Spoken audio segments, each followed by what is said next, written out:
But now the question is what happens when we actually do that? What happens when we actually move that vision, that goal, that dream from our conscious mind to our subconscious mind? Well, in many ways there should be a party, because that just means you accomplished something really, really big. Right? Party, dance, and that's what we're going to do for a minute here. We're actually going to have a little dance competition. All right? So I want everyone to go ahead and stand up for me. Go ahead, everyone stand up. Go ahead.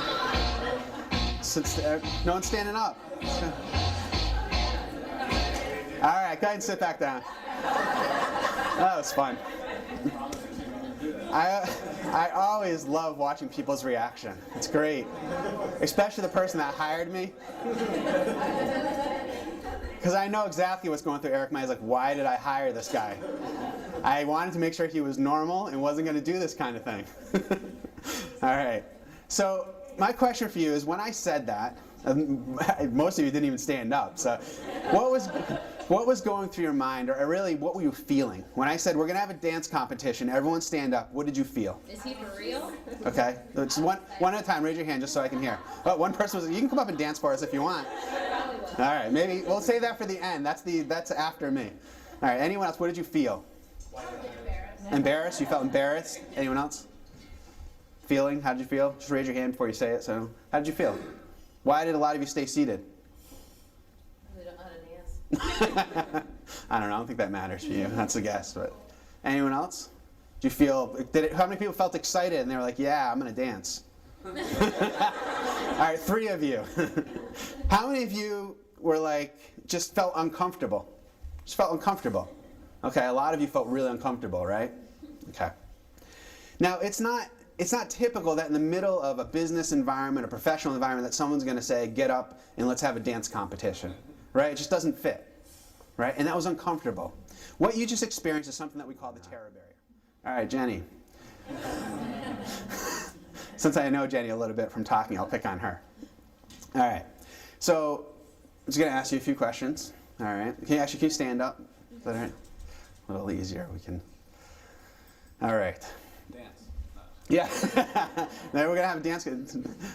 No, we won't go there. So my question for you is, do you believe that, say in the next, and I know it's from what I heard, you do really well at Goodwin Associates, from what I hear. So do you believe that, say, starting today, so the last 12 months, the next 12 months, you believe that you could do 50% better? You get, what? I do. You do, okay. So you believe you could get 50% better. So is that your goal right now? To get your numbers, for your numbers to be 50% better than they are right now? Yeah, I guess my goal would be to at least surpass what I did last year. Okay. So that could be as little as 5%, right? Yeah. Okay, so you believe you could get 50%, but that's not your goal, right? That's okay. That's what I said. I'm going to pick on someone. It's all right. But it's not, right?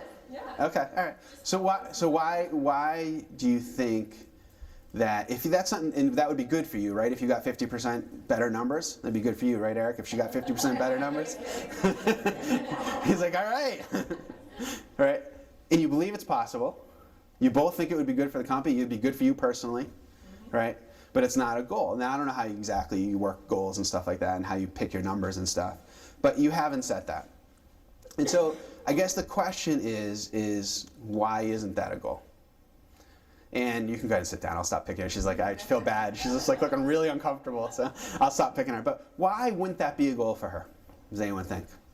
Why? And any of you here that are in sales, or even if you're not in sales, you can understand the dynamic. Why wouldn't she set that goal? Yeah. Because if she didn't make it would be disappointing. Okay. You're getting at, yeah. And is that pretty much what you said? She's afraid of failure. There you go. Failure. I did a big and scary thing again. I like that. That's what we're afraid of. Now, all the other dynamics that I talked about are important to understand, but the reality is we are afraid to fail. Right? She believes she could do it, and I'm picking on you, Jenny, but anyone would be afraid to do that, I'm sure. But that's what we're afraid of. We're afraid of failing. But she thinks she can do it. Right? So why wouldn't she set that goal? Because she's afraid, well, what if I don't get there? What's Eric going to think? Or what are other people going to think if I don't get there? Or what if I fail? My response is, so what? Right? There's nothing wrong with failing. I can guarantee you that all of the most successful people that you'll ever meet, they fail all the time. Right? And what they realize is when those things happened, they went from down here of just being in the pits to surviving. That in itself was a huge step. And in that step, they realized the potential they have. Because they realized if I can go from here to here, what's to stop me from going from here to here? And then here to here. And they get it. But it took something in their life awful to happen for them to wake up and use that potential. And people look around at people and say, oh, well, there's something different about them. I couldn't be like that. They're special. I don't have that kind of potential. Yes, you do. Every one of you in here has that exact same potential to get the results that you want to get. You can try to convince me any way you want. I know that everyone in here has it. Whether you use it or not is up to you. But my encouragement to you is don't wait until something bad happens to you to have to realize that. Use what you have right now to step it up. Don't be okay with and accept the mediocre life that you're living. And just be honest with yourself. You're not happy. You might be okay, but you want something more. Everyone I talk to wants something more, wants to go bigger, wants better results. Now you have the tools to do that. I've given just about everything I have today. Of course, I just was on the surface. But you have everything you need to get to where you want to go. But it's a choice.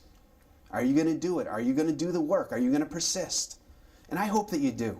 I understand that, this is my job. And so people, oh yeah, you get up there and speak and it's your thing. But I want you to understand, more than anything, this is my passion. This is something I've been doing since I was a little kid. I'm not up speaking in front of companies. But I've always, for some reason, I've just seen the potential in people. I was one of those kids when I was young that all these people that just were down and out came and sought me out. I didn't know why. I had all the people that were struggling around me. And I think it's because I saw their potential. I didn't judge them based upon where they were at or what they had done. And then I've worked in detention centers and group homes. I've worked with all of those sorts of people, and I saw the potential in them. Now, most of them didn't see it in themselves. And unfortunately, most of them never did, if I were to be honest. But a few did, and it's worth it for those few. And so I encourage you to really think about what we've talked about here today. I know it's hard, because sometimes we just want to coast. I promise you that it is worth the hard work. It is worth the persistence to get to where you want to go.